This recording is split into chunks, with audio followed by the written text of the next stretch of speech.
Hello, sweetheart. I'm going to read you a beautiful story so you can feel warm and cozy under your blankets.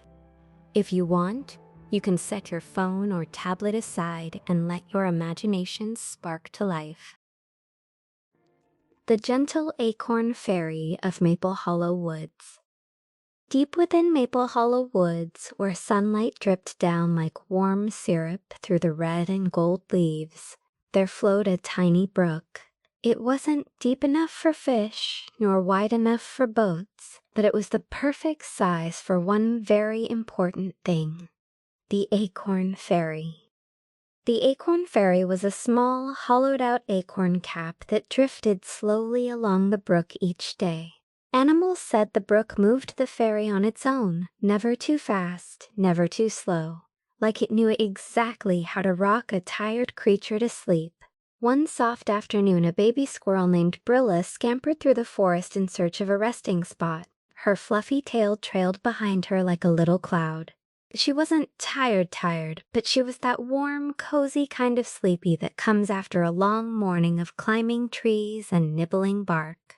When she reached the brook, she spotted the Acorn Fairy floating gently near the shore. "Oh," she gasped, her eyes lighting up. "I've been waiting to try this." Brilla hopped into the acorn cup, curling her tiny paws beneath her chest. The fairy wobbled, then steadied itself as if adjusting just for her. The brook gave a tiny push and off she drifted. The water made faint, soothing sounds. Schlip, schlop, shh. Brilla rested her cheek on the smooth wooden rim. The forest trees glided past slowly, their reflections rippling on the water's surface like sleepy watercolor painting. After a moment, a gentle thump landed on the ferry. A small beetle named Oliver had hopped aboard. "Mind if I join you?" Oliver asked softly. Brilla smiled. "Of course, there's plenty of room." Oliver tucked his legs neatly and settled beside her. The ferry dipped, then straightened out again. From the bank, a slow rustling approached. A hedgehog named Posy peeked at them shyly.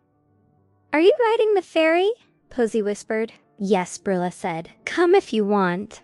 Posy stepped into the water and climbed on. The acorn cap dipped deeply this time, but the brook immediately adjusted, slowing its current until the ferry floated smoothly again. The three friends lay against the curved sides. The brook rocked them gently.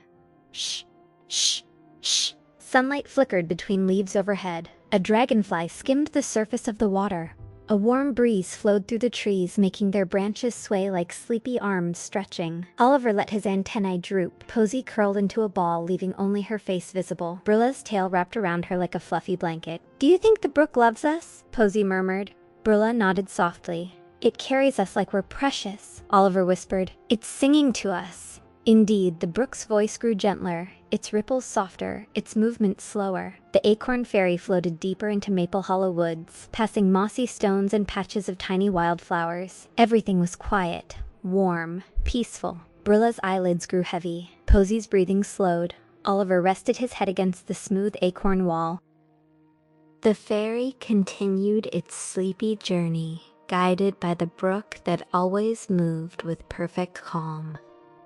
And as the tiny acorn boat drifted forward, rocking gently, softly, reassuringly, the three forest friends drifted into warm afternoon sleep, held by water, rocked by nature, and cradled in the gentle heart of Maple Hollow Woods.